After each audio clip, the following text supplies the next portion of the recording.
Bonjour et bienvenue dans ce nouvel épisode du podcast La Voix du bien-être. Dans ce nouvel épisode, j'ai eu le plaisir d'interviewer Florence Poupon. Florence Poupon qui est thérapeute de couple et sexologue et qui a construit une très belle activité. Et dans ce podcast, elle va vous expliquer tous les outils qu'elle utilise dans son quotidien et tout autour de son activité. Les services qu'elle propose également aux particuliers, en collectif et aux entreprises. Je vous laisse découvrir cet épisode. N'hésitez pas à le partager autour de vous et à vous abonner également.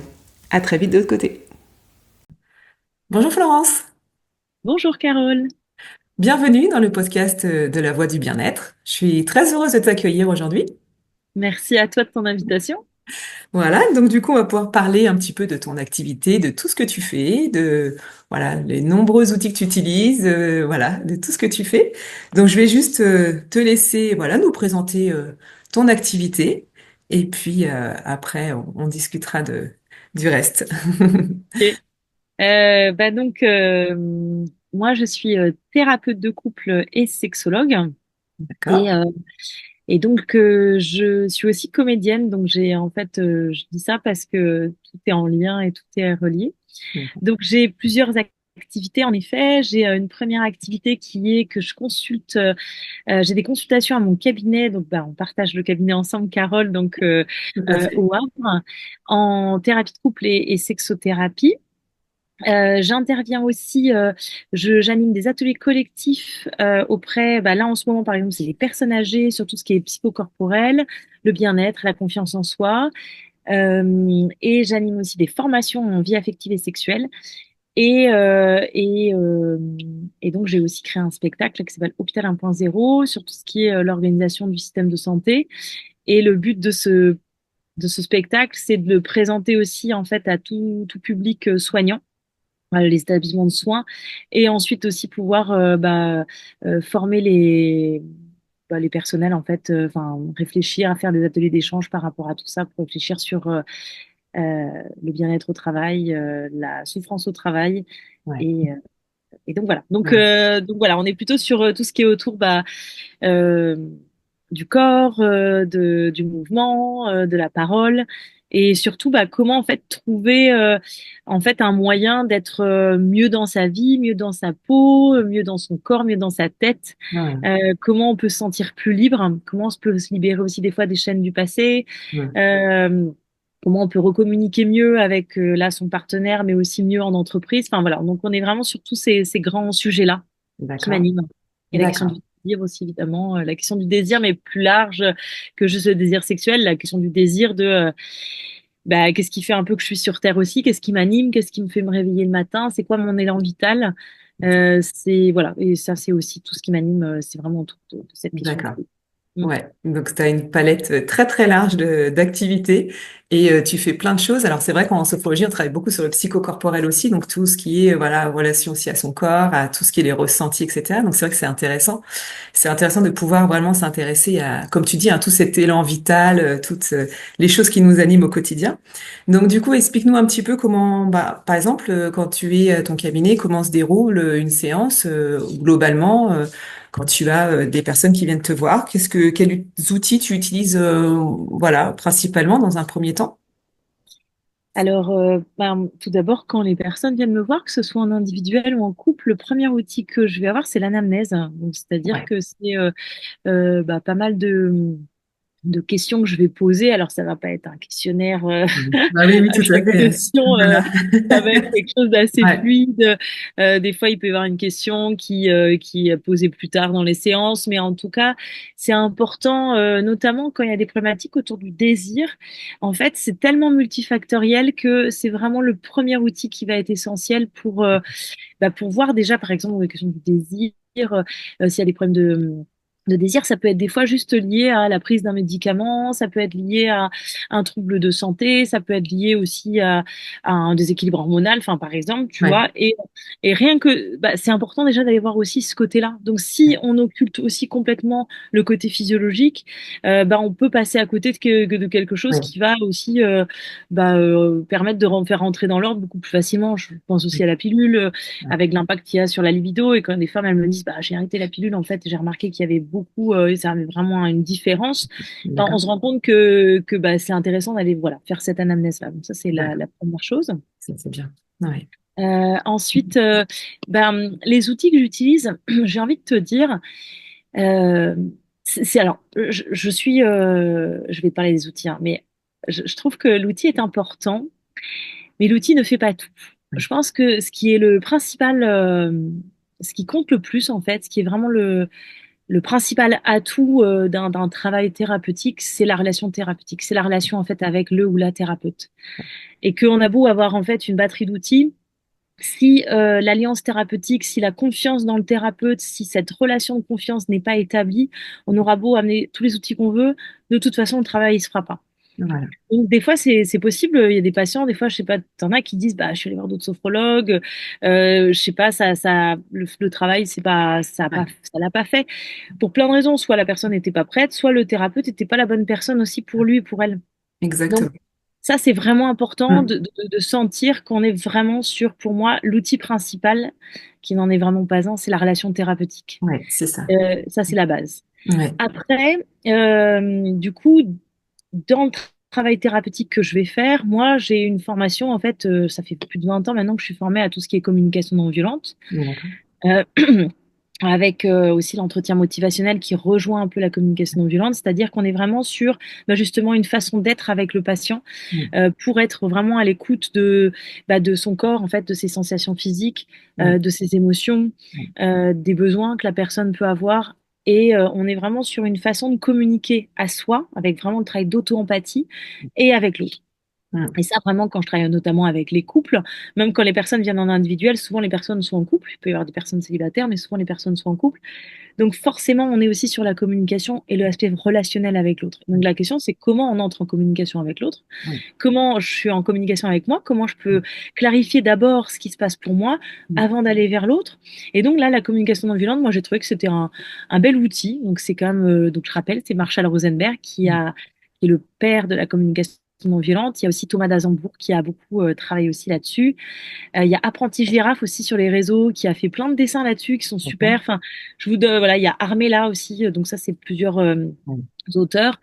Mais avant la communication non violente, il y a aussi l'approche humaniste hein, de Carl Rogers, qui est Mhm. un psychologue américain. Mm. Donc en fait, moi j'ai l'impression qu'aujourd'hui, de toute façon, toutes les approches thérapeutiques quand même ont plein de choses en commun. Ouais.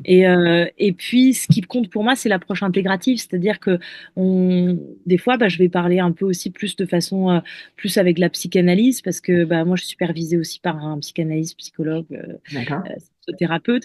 Et donc, il a aussi cette approche psychanalytique. Donc, je vais aussi, moi, ça va être teinté aussi certaines séances de ça.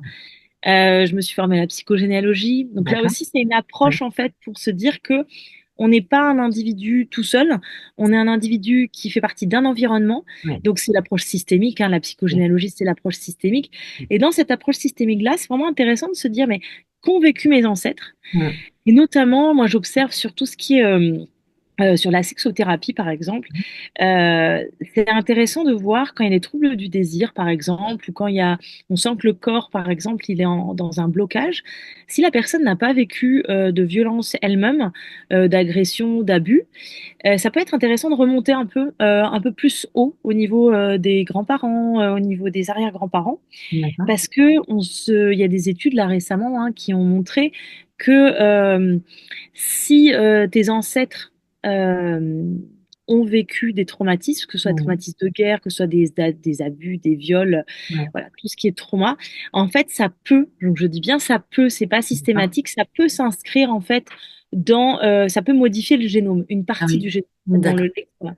D'accord. Et il se peut du coup après que toi, tu aies pu récupérer ça D'accord. et que du coup, l'expression du génome, hein, c'est pas non plus systématique, ça s'exprime aussi selon certains environnements, mais il se peut des fois que tu aies pu récupérer en fait cette inscription-là dans son génome. La D'accord. bonne nouvelle, c'est que quand on est éduqué, par exemple, dans une famille sécurisante, aimante, bienveillante, ou qu'on fait un travail thérapeutique, en fait, ça va modifier à nouveau en fait la structure du génome. Donc D'accord. c'est l'expression de certains gènes. Hein. Donc c'est pas tous les gènes qui sont euh, qui sont Ouais. là-dedans. Mais du coup, c'est hyper intéressant aussi de se dire que la psychogénéalogie, il y a des choses qu'on transmet avec l'éducation, l'inconscient, mais il y a aussi des choses qu'on transmet par la génétique, notamment on transmet les yeux bleus, mais on peut transmettre aussi ça. Mhm. Et ça, je trouve ça hyper intéressant parce que bon, des fois, j'ai des personnes qui me disent, bah en fait, non, moi, j'ai jamais vécu de traumatisme. Et quand on remonte, on se Mhm. rend compte que, par exemple, cette personne était très proche de sa grand-mère et sa grand-mère a, elle, subi en fait des choses. Et c'est vraiment des choses qui sont intéressantes par rapport à ça. Parce que des fois, il y a des choses qui ne nous appartiennent pas. Et donc, on peut dire, en fait, ça, c'est pas moi qui ai vécu. Donc, en Ouais, fait, je peux aussi, moi, travailler à rendre cet héritage, comme on ouais, dit, quoi. Voilà. c'est vraiment Donc, intéressant. Mhm. voilà, un peu, tu vois, les outils. Le psychocorporel, évidemment, ouais, Mhm. je le travaille de différentes façons.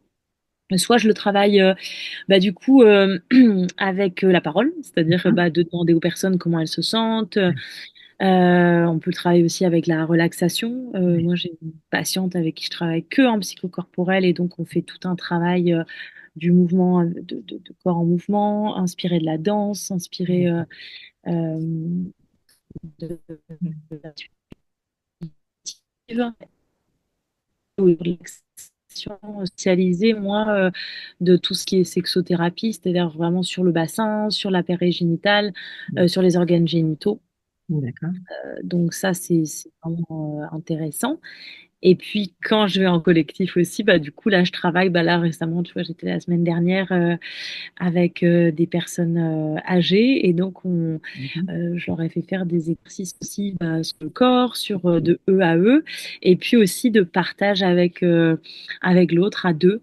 Aussi c'est vraiment intéressant ça sur, c'était tu vois, un passage sur les mains avec l'idée du consentement. Enfin c'était voilà donc tout ce travail là il est ça aussi, on peut dire, tu vois, que c'est plutôt une approche peut-être plus qu'un outil, mais ça permet aussi de travailler Ouais. ça. Ah ouais, Voilà. d'accord. Ouais, c'est vraiment intéressant. C'est vraiment complet, c'est intéressant. Enfin, tu fais plein de choses. Et en fait, comme tu disais tout à l'heure, c'est vrai qu'on retrouve un petit peu tout l'aspect posture thérapeutique dans toutes les thérapies, en fin de compte. Parce que je retrouve beaucoup de choses en sophrologie également que tu fais, voilà, au niveau travail psychocorporel. Tout à l'heure, tu parlais de l'alliance, c'est très important. Je crois que vraiment, comme tu dis, c'est la base de tout, de pouvoir créer une alliance, en fait, avec la personne ou les personnes que tu reçois. Parce que, comme tu dis, il y a tout, l'écoute active, l'empathie, il y a plein de choses qui doivent se lier, en fait, avant d'utiliser les outils. Et c'est là que, Mm. voilà, il y a des choses qui se créent et c'est vraiment très important. Tu parlais aussi tout à l'heure de la supervision. Donc ça, c'est vraiment très important aussi, d'être supervisé pour Mm. aussi toi-même, comment dire, reconnaître un petit peu, voilà, tout ce que tu fais, t'améliorer, comprendre un petit peu les choses des choses que tu peux remettre en place, des choses que tu peux refaire. Voilà, la supervision, c'est vraiment quelque chose que, voilà, que je recommande aussi fortement à tous les thérapeutes de mettre en place dans leur pratique. Donc c'est très important. Moi, je recommande même encore plus, voilà, dans les trois choses que je Ouais, recommanderais, tu vois, dont la supervision, je recommanderais d'abord, en fait, un travail thérapeutique sur soi. d'accord. Parce que pour moi, quand on accueille Ouais, des personnes qui sont en souffrance, ça peut, tu vois, faire ce qu'on appelle un transfert contre transfert. En ouais, fait, ça peut te faire écho. La personne, elle peut te prendre, voilà, elle peut te projeter des choses sur toi, et toi, en fait, ça peut te renvoyer aussi à des problématiques personnelles que ouais, tu as eues. ouais, Donc ouais. ça me paraît, moi, je pense, important Ouais. d'avoir ce travail bah, thérapeutique personnel déjà en amont et pendant aussi. Voilà, on n'est Mm. pas faire un travail thérapeutique toute sa vie, mais en tout cas avant et ou pendant. La supervision, comme tu dis, essentielle. Et puis la formation, un peu une formation continue aussi, en fait, qui Oui, continue tout de à fait. se former. Parce que quand on est à son compte en entrepreneuriat, bah, du Mm. coup, on est aussi un peu plus isolé, un peu plus seul. Mm. Donc, c'est la question de la formation bah, pour continuer en fait à apprendre Oui. sur les nouvelles approches, les nouvelles techniques, les nouvelles études aussi. Mm. Et puis aussi, bah, voilà, ne pas se sentir seul, partager, échanger. Enfin, je pense que ça Oui. aussi, c'est important. Ces trois Ah oui. choses-là, je dirais, Ah oui, oui, ouais. c'est primordial. Vraiment, tu as récapitulé vraiment les trois choses qu'il faut faire. Et c'est vraiment, voilà, c'est primordial. Et c'est comme ça, en fait, qu'après, voilà, tu as une activité aussi qui est vraiment, comment dire, alignée avec ton activité. Voilà, toi-même Mm, aligné avec ton c'est activité. ça, tout Alors, à du fait. coup, tu parlais tout à l'heure que tu fais aussi du collectif. Donc, parle-nous un petit peu du collectif, de ce que tu fais en collectif en tant que particulier, puis aussi en tant qu'entreprise aussi. Eh bien, oui, j'ai développé alors plusieurs collectifs. Donc, il y a les cercles de femmes, Oui. où là, le but, c'est vraiment voilà d'accueillir son corps en douceur, d'être sur le mouvement du corps, de pouvoir aussi guérir en fait les blessures héritées du passé. Et Oui. puis, on va être aussi sur ce que j'appelle réveiller son feu intérieur. Donc, on va être vraiment sur travailler aussi autour du désir. Oui. Et donc, là, tu vois, le prochain, là, c'est le 15 mai. Et Oui. le sujet, ça va être autour de la mort, parce que bah, la mort, c'est aussi lié tout à fait, enfin, vraiment en lien avec la sexualité et en lien aussi avec le désir. D'accord. Voilà, donc à chaque fois, il y a un thème différent. La D'accord. dernière fois, on parlait du consentement. Et voilà, donc c'est vraiment intéressant. Donc, je travaille aussi auprès de différents publics en psychocorporel. J'interviens en entreprise là-dessus, D'accord. ou dans des institutions. Là, c'est avec une ville que j'interviens aussi. Et, euh, et puis, il y a aussi tout ce qui est, donc comme je vous avais dit, je suis comédienne, donc comme je te l'ai dit. Et puis, du coup, il y a aussi tous les ateliers théâtre à vocation thérapeutique que D'accord. j'anime. D'accord. Et voilà, théâtre, Ouais. ça permet aussi de travailler sur ouais, prendre sa Oui. place dans ce monde, être Ouais. plus à l'aise, tu vois. Mm. Ce que j'aime en fait, moi, c'est de travailler avec des publics qui, des fois, n'auraient jamais pensé qu'ils étaient capables, Oui. en fait, de faire certaines choses, que ce soit D'accord. en danse, en corps, en théâtre. D'accord. Et finalement, à travers justement une approche bienveillante, de l'écoute, de non-jugement, en Mhm. fait, ils vont dépasser en fait des limites qu'ils pensaient avoir. Ils D'accord. vont aller sortir de leur zone de confort et ils Ouais. s'autorisent en fait à faire des choses. Et ça, c'est assez magique, quoi, ce moment où D'accord. Ouais. les personnes, elles D'accord. se, elles se dépassent elles-mêmes. Et D'accord. ça permet vraiment de consolider aussi Ah la ouais. confiance et Ça, l'estime de c'est soi. bien. Ça, c'est Ouais. bien. Alors Travailler ça, sur c'est les vraiment, émotions. vraiment Ouais. intéressant. Alors, comment tu arrives à convaincre toutes ces personnes? Comment tu arrives à les faire venir à toi, les convaincre? Et puis, quelles sont, voilà, tes façons de pouvoir te faire connaître et puis à pouvoir convaincre les personnes de venir participer à tes activités? Euh, je sais pas si je les convainc. Oui, c'est peut-être Je sais pas pas le mot si je les adéquat. convainc. En tout cas, Tu les attires. ouais, c'est ça. Alors, par exemple, le cercle de femmes, là, tu vois, j'ai des flyers, je communique moi sur les réseaux, je suis sur Instagram, donc avec mon, tu Ouais. vois, Florence D'accord. Dupont, là, sur Insta, j'y suis. Il y a aussi le cabinet où on est, tu vois, forcément, c'est un Ouais. lieu de passage. Je Ouais. distribue aussi, voilà, les flyers dans certains lieux de passage. Ouais. J'ai pas beaucoup communiqué là sur le cercle de femmes parce que j'avais d'abord envie de tester plutôt l'activité. Je voulais pas qu'on soit trop nombreuses et je voulais d'abord voilà qu'on soit en petit groupe. Je trouvais ça plus D'accord. confortable. Donc là, j'ai pas trop communiqué. D'accord. Euh, Après, par exemple, là, sur la ville où j'interviens pour les personnes âgées, et puis pour l'atelier théâtre aussi, c'est du réseau, quoi. C'est D'accord. des Ouais. partenaires que j'ai rencontrés dans différents lieux. Ouais. Et toi, tu sais, c'est par exemple, tu fais aussi une Ouais. activité extérieure en loisir qui n'a donc rien à voir. Et puis, en fait, de fait, il y a quelqu'un qui travaille dans un lieu et qui te dit, ah, mais tiens, j'ai pensé à toi. Le réseau, il se fait aussi des fois, C'est ça. en fait, parce que les gens, ils te voient aussi, ils voient comment t'es, en fait, Ouais. ils savent que t'as aussi du bouche à oreille, les personnes, ils savent, en fait, si t'es un... Enfin, professionnellement, en général, ça se sait. Ouais. Euh, donc, Ouais. euh, donc, ouais, c'est plutôt via du réseau. Moi, j'ai travaillé comme aussi 10 ans avant en addictologie. Oui, c'est Donc, ça. là aussi, via ce réseau-là, il y a aussi des partenaires avec qui moi j'avais travaillé avant, donc qui me connaissaient. Ouais. Donc, quand D'accord. ils ont su que je changeais d'activité, ils me ont aussi fait un appel à moi. Ouais. Voilà, un peu, Oui, c'est c'est... ça. Donc, tu as développé ton réseau depuis un certain nombre d'années qui Ouais, permet voilà, ouais, mais de c'est te sûr, connaître. ça prend du temps. Mais Ça ça prend prend du du temps. temps, développer Ouais. le réseau. Et puis tu vois, ça s'entretient. En plus, moi je crois, ça s'entretient. Moi je le fais toujours avec plaisir. C'est-à-dire je déteste entretenir un réseau parce qu'il faut l'entretenir. Oui, d'accord. Moi j'ai du plaisir en fait à déjeuner avec les partenaires que j'avais rencontrés avant, qui D'accord. sont devenus presque des amis aussi. Donc c'est, ouais, je suis pas très à l'aise moi à l'idée Ouais. Ouais, oui, de juste ouais. développer, enfin, entretenir un Ouais. réseau pour entretenir et juste Ouais. euh, Par intérêt du ouais, par réseau. intérêt, Voilà. je suis vraiment pas à l'aise avec ça, j'aime pas Ouais. faire ça. Je trouve D'accord. que c'est pas du tout moi, je suis pas authentique avec ça. Ouais. Donc quand je le fais, je le fais avec plaisir et c'est parce que j'en ai envie. Et Oui, puis, oui, bah, c'est ça. du coup, peut-être que je développe peut-être pas autant mon réseau que je devrais ou que je pourrais, Oui, et je m'en fiche. Et je crois ouais. que c'est vraiment important d'être aligné, moi, avec, bah, avec des valeurs et voilà. Donc, Voilà ce que tu voilà fais. comment je Ouais, travaille. c'est bien. Voilà. Et du coup, est-ce que tu as eu des gros défis à relever depuis le début de ton activité? Est-ce que tu as eu des choses que voilà, tu as dû voilà, des obstacles qui se sont présentés, des gros défis? Alors oui, il y en a Ouais. un là, qui est récent avec D'accord. le contexte politique, Ah oui. avec la loi qui a failli passer, je croise les doigts, elle est en suspension là sur la TVA Ouais. pour tout ce qui est entreprise individuelle, donc au régime Ouais. de la micro, au régime du réel, tout ce qui est associations aussi qui sont soumises à TVA, donc toutes Ouais. les entreprises et collectivités, associations soumises à TVA.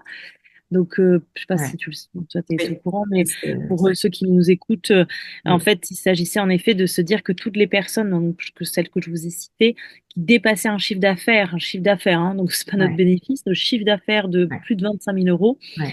on allait être soumis à la TVA, c'est-à-dire qu'on allait payer 20% de taxes en fait sur tout ce qu'on vend. Ouais. Donc c'était un gros défi là pour le Ouais. coup. C'est ça, c'est clair. C'était même très très inquiétant et Ouais. donc là il semblerait qu'a priori ça finalement ça soit suspendu, mais D'accord. là on est quand même un peu dépendant quand même enfin, dépendant de cette du contexte Ouais. politique, du contexte aussi économique. Ouais. Donc ça m'a fait très peur, hein. Ça, j'ai eu Oui. quelques suées froides, Ah, quelques insomnies, je te cache pas, ouais. parce que vraiment, ça remettait en question mon activité. Et ça, j'étais assez Ouais. bah, Je comprends. contrariée Ouais. de ça, de me dire, mais en fait, on se bat quand même pour. Enfin, moi, je pense que c'est pas simple Ouais. d'être C'est en pas, entreprise individuelle. c'est ça. Ça demande Mm. beaucoup d'investissement, beaucoup d'engagement, c'est beaucoup de travail, Ouais. beaucoup d'incertitudes aussi. C'est ça. Avec, bah, tu le sais, on n'a pas les défis pour moi ils sont là quoi. On n'a pas de retraite, on n'a pas de protection sociale, Ouais. on n'a pas de chômage, C'est- on n'a pas de congé payé.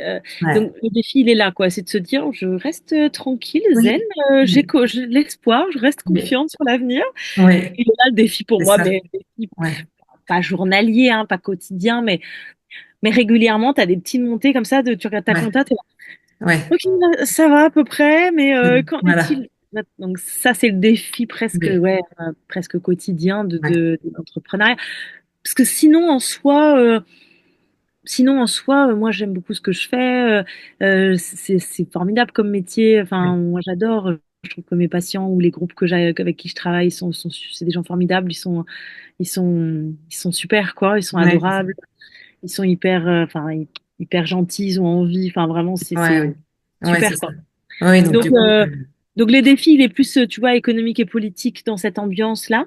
ouais. Et puis du fait du statut aussi de l'entrepreneuriat, quoi. Il Ouais. est là pour moi le défi. Oui, oui, c'est ça. C'est vraiment le D'où statut. Voilà. l'idée, ouais, ça, d'où l'idée de se faire accompagner aussi. Moi, régulièrement, Ouais. je me fais accompagner euh, par des organismes, peut-être aussi par des coachs, tu vois, pour D'accord. continuer toujours à penser aussi ça Ouais. Ouais. et à pas se faire submerger. Ouais, c'est ça. T'évites de te faire voilà embarquer dans tous ces Ouais, trucs-là et puis de pouvoir te rester concentré sur ton activité et c'est ça. puis tout en étant voilà des entre guillemets pas inondé de tout ça. Donc ça c'est super. Bah écoute Florence, merci beaucoup. Est-ce que tu aurais un dernier conseil à donner aux personnes qui n'osent pas, qui voilà, qui auraient besoin de franchir la porte de chez toi? Je leur dirais que déjà, je les trouve très courageux d'oser franchir la porte parce que c'est pas simple. D'accord. Et, euh, et qu'en fait, c'est important de se dire que des fois, on veut toujours trouver les solutions par soi-même. Ouais. On se dit, bah, en fait, c'est la dernière solution, ça sera d'aller voir un ou une thérapeute. D'accord. Moi, j'ai envie de dire, prenez-le à l'inverse, comme n'attendez pas. N'attendez pas le dernier moment, n'attendez pas que ça soit justement la Ouais. crise, un seuil critique dans votre couple ou dans votre vie personnelle.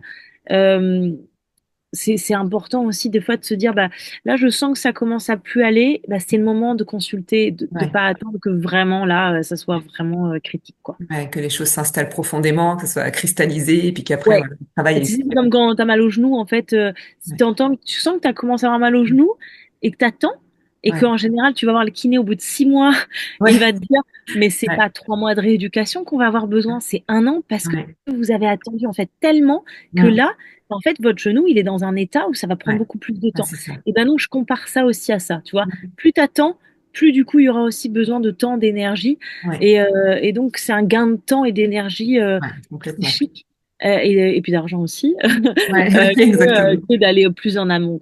Voilà. Ouais, voilà.